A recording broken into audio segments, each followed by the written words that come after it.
Vamos a ver en esta ocasión el último tema de la serie El Caminar de la Iglesia.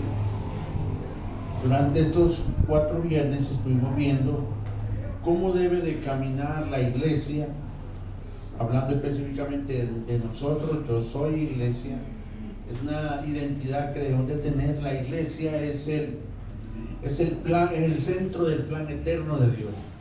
La iglesia es el motivo por el cual Dios está haciendo lo que está haciendo. La iglesia es el centro del plan de Dios, del establecimiento del reino. Y vimos pues de que la iglesia o nosotros tenemos que caminar en fe, tenemos que caminar en la verdad, tenemos que caminar con autoridad. Y hoy vamos a ver el último tema, que es que la iglesia tiene que caminar en el Espíritu Santo. Estos 4 elementos nos ofrecen un panorama claro y específico de lo que Dios espera de la iglesia, de lo que Dios está haciendo en la iglesia. Hermano, no todos son iglesia. Muchos están en la iglesia, pero no todos son iglesia. La palabra no excluye a nadie, es uno mismo que se excluye. De hecho, el estar lleno de religión es estar excluido de la iglesia. Por eso es muy importante, hermano, que todo aquel que es llamado por Dios tiene que centrar su vista en la palabra, nutrirse de ella y descubrir cada día que somos iglesia. Abra su Biblia en el libro de los Hechos. Vamos a compartir de Hechos capítulo 1. Vamos a leer del versículo 1 al 8. Vamos a ver el caminar del Espíritu Santo. La iglesia, el caminar en el Espíritu Santo. La iglesia tiene que aprender a caminar en el Espíritu Santo. Hechos capítulo 1, versículos 1 al 8. Cuando lo encuentre, se pone de pie. Vamos a compartir en forma antifonal esta lectura. Dice la palabra de Dios: en el primer tratado, oh Teófilo, hablé acerca de todas las cosas que Jesús comenzó a hacer y a enseñar,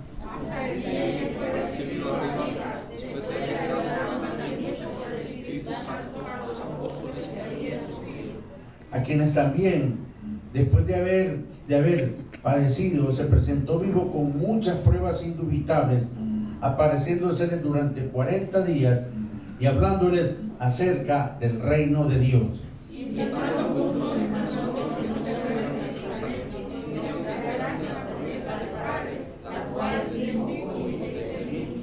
Porque Juan ciertamente bautizó con agua, mas vosotros, la iglesia, seréis bautizados con el Espíritu Santo dentro de no muchos días. Entonces los que se habían reunido le preguntaron diciendo: Señor, ¿restaurarás el reino de Israel en este tiempo? Y les dijo: no os toca a vosotros saber los tiempos o las sazones que el Padre puso en una sola potestad. Pero recibiréis poder cuando haya venido sobre vosotros el Espíritu Santo, y me seréis testigos en Jerusalén, en toda la Judea, en Samaria y hasta lo último de la tierra. Padre celestial, nos gozamos en tu presencia. En el nombre de Jesús nos presentamos delante de ti, Padre, dándote honor y gloria, exaltando tu nombre y dándote gracias porque tú eres fiel. Padre celestial, bendice a tu pueblo, bendice a los santos que tú has escogido para ser tu iglesia. Enséñanos en esta hora, Padre, a caminar en el Espíritu Santo, Padre. Bendito sea, Padre, en Cristo Jesús. Amén y amén. El libro de los Hechos está marcando el inicio de lo que se conoce como la dispensación de la gracia. Y esta dispensación comienza con la venida, con el bautismo y con la presencia del Espíritu Santo sobre la tierra y específicamente sobre la iglesia, sobre sus escogidos. Hermano, el Espíritu Santo es el que sustenta toda la vida espiritual. Ojo, el Espíritu Santo es el que sustenta toda la vida espiritual, o sea, la realidad de Dios. El Espíritu Santo nos lleva a una vida espiritual y nos revela a Dios, nos presenta la realidad de quién es Dios. Ojo, sin el Espíritu Santo, lo espiritual no tiene valor, es vano, es vacío, es una religión. Y este es lo grave de la religión, hermano. No es lo que ellos hacen. Lo grave de la religión no es sus ritos, sus formas, sus dogmas. No, eso no es lo grave de la religión. Lo grave de la religión es que carece de la presencia del Espíritu Santo. Hermano, sin el Espíritu Santo, todo lo espiritual, hermano, no tiene valor, es vacío, es vano, es una religión. Y muchos creyentes están como los religiosos. Hermano, es algo grave, hermano, ver cómo hay gente que dice que conoce a Dios, pero no tiene a Dios. Y Jesús a lo largo de todo su ministerio puso ejemplos tremendos. Uno de los ejemplos más claros que viene a mi mente es el de las 10 vírgenes. 10 vírgenes, 10 creyentes, 10 hijos de Dios, 10 hombres que amaban a Dios. Pero ¿cuál es la diferencia?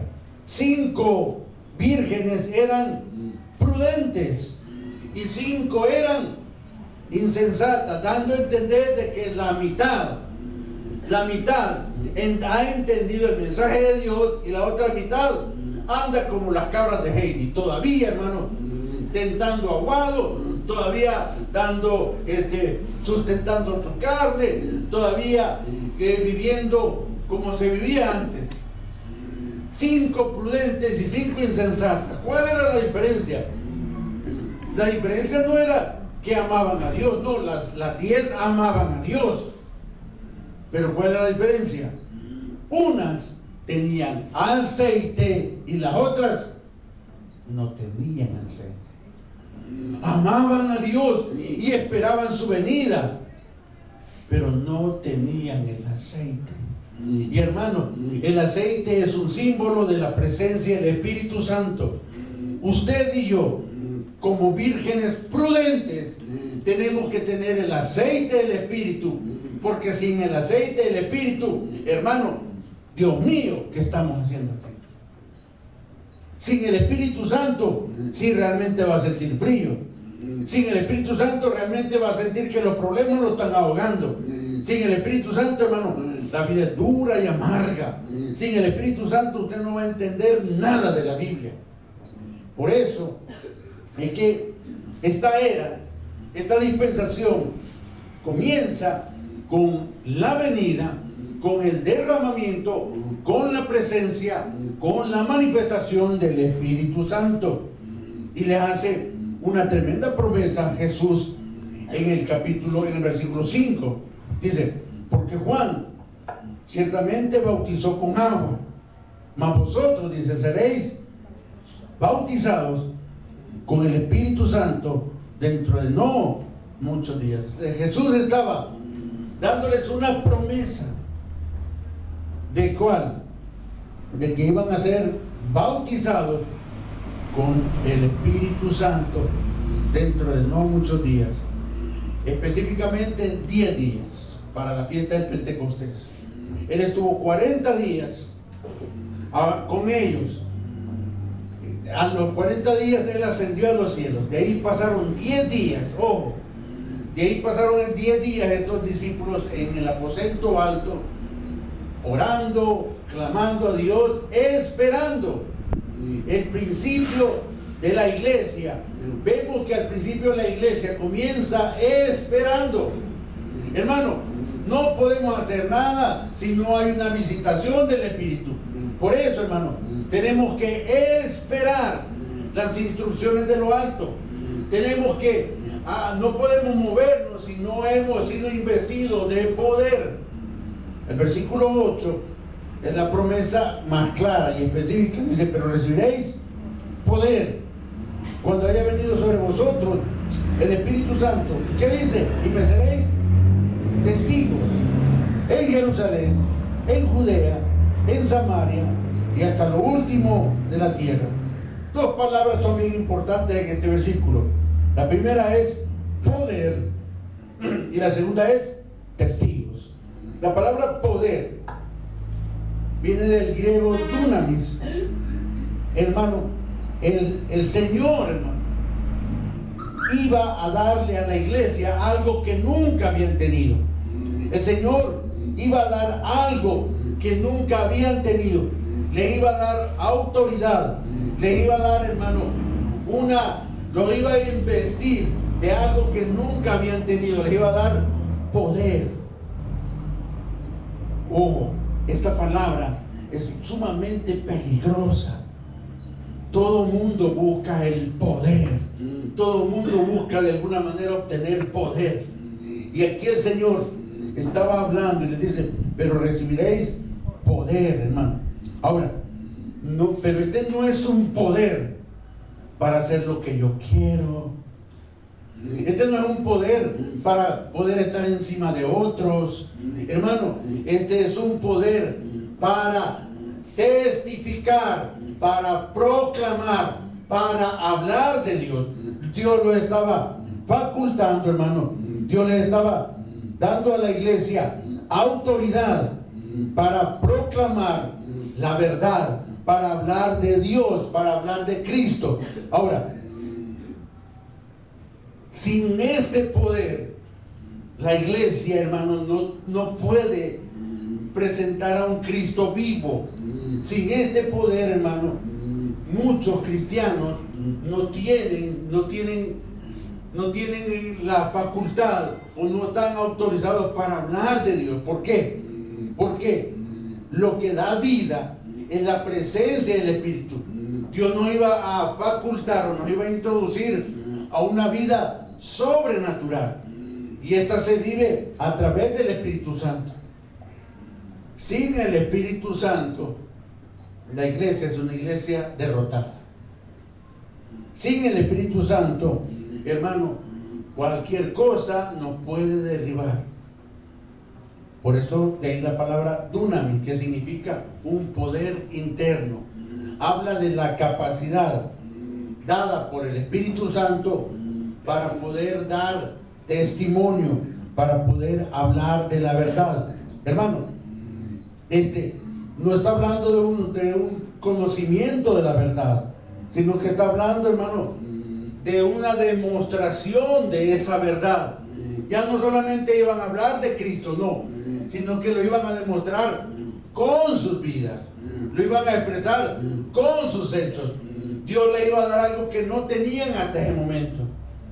Ellos gozaban de la presencia de Dios, pero ahora iba a ocurrir algo. Dios iba a estar adentro de ellos. Esto cambia todo el panorama. Esto nos da a nosotros un sentido real de lo que es el cristianismo.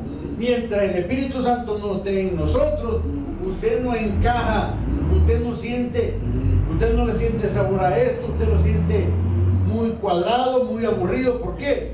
Porque, hermano, lo natural no encaja con lo espiritual. Y lo que nos transforma en personas espirituales no es el hacer ritos, no es el hacer vigilias, no ayunar, no es leer la Biblia, no. Lo que nos convierte en personas espirituales es la presencia, el derramamiento del Espíritu Santo sobre nosotros. La otra palabra que es bien importante, que es testigos. Esta palabra es tremenda en su raíz. Significa martus, que quiere decir mártires. Está hablando de él. La palabra testigo viene de la palabra testimonio. Habla, hermano, de alguien que da testimonio. No da testimonio solo porque lo vio, no, sino de alguien que da testimonio con su vida. Un testigo solo narra los hechos. Pero aquí, cuando este testigo está lleno de poder, no solo narra los hechos, sino que su vida da testimonio de esos hechos. Uno puede decir, Dios tiene poder, Dios cambia la vida. Uno puede decir, yo soy un ejemplo de ello. Ese es el poder, ese es el testimonio. No habla de portarse bien o de, mire, que usted es cristiano, ya no tiene que ver nada de eso. No son reglas, es una vida que está adentro de nosotros y que por ende nos promueve a dar un testimonio. El testimonio no es el cumplir las reglas de una organización o el cumplir las reglas de una religión, no.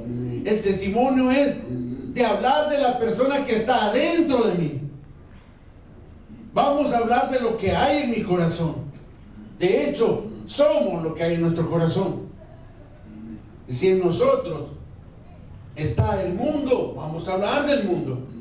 Si en nosotros está la religión, vamos a hablar de la religión. Y si en nosotros está Cristo, hermano, vamos a hablar de Cristo. Hechos 1:8 dice, pero recibiréis poder, mi presencia. La palabra poder es la presencia de Dios, la presencia literal. Recibiréis poder cuando haya venido sobre vosotros. No dice cuando esté a la par de ustedes, no cuando esté con ustedes, no. Sobre vosotros el Espíritu Santo. Ahí Dios, Jesús, está presentando oficialmente al Consolador. Está presentando oficialmente al que va a continuar el ministerio aquí en la tierra. Nosotros sin el Espíritu Santo no podemos hacer nada. Redundando, sin el Espíritu Santo, esta sería una reunión religiosa. Sin el Espíritu Santo solo sería una reunión donde venimos a cantar coritos, venimos a oír hablar a alguien y después seguimos con la fiesta, seguimos con nuestra vida. No, el Espíritu Santo tiene que marcar nuestras vidas en un antes y en un después. El Espíritu Santo está señalando, está identificando a los que son su pueblo, que no son muchos. ¿Y cómo lo sabe? Bueno, el Señor dijo de que en los finales tiempos el amor de muchos, y no habla del amor del mundo, habla de los que conocieron, porque el amor en el mundo no es amor, hermano. Y mire, es grave, porque la palabra original es ágape, y el ágape de muchos, el conocimiento derramado en el corazón de ellos, el amor de muchos, ¿qué dice? Estará como el clima hoy en día. Hermano, si alguien que dice que conoce a Cristo depende del clima para venir a la iglesia, piensa, ay, que no vengo porque está haciendo frío, ay, que no vengo porque está haciendo calor, es que no vengo, mire. No, si nuestro cristianismo depende de las circunstancias, le apuesto que si hubiera habido una gran balacera, usted no viene. Hermano, va a haber culto. Ya veo cómo está aquí. Hermano, aquí. Le apuesto. No, depende de las circunstancias. Ojo. ¿Cómo está el clima? ¿Cómo me siento? Tengo tosecita, pues me dice, es de Dios que no vaya a la iglesia. Me duele el pie, es de Dios que no vaya a la iglesia. Y mire, todos decimos es de Dios. No, la orden de Dios es estar en la casa. Es una orden que se expresa en amor. Porque cuando yo amo a alguien, no hay barreras. Cuando yo amo a alguien, no hay límites. No sé por qué ponemos límites para amar al Señor, o para servir al Señor, o para honrar al Señor. Dios les estaba quitando todas esas barreras. Les dice, les voy a quitar esas barreras, voy a poner al Espíritu Santo dentro de ustedes. Les voy a dar el poder para botar toda excusa. Les voy a dar el poder para que se levanten en medio de toda adversidad. Les voy a dar el poder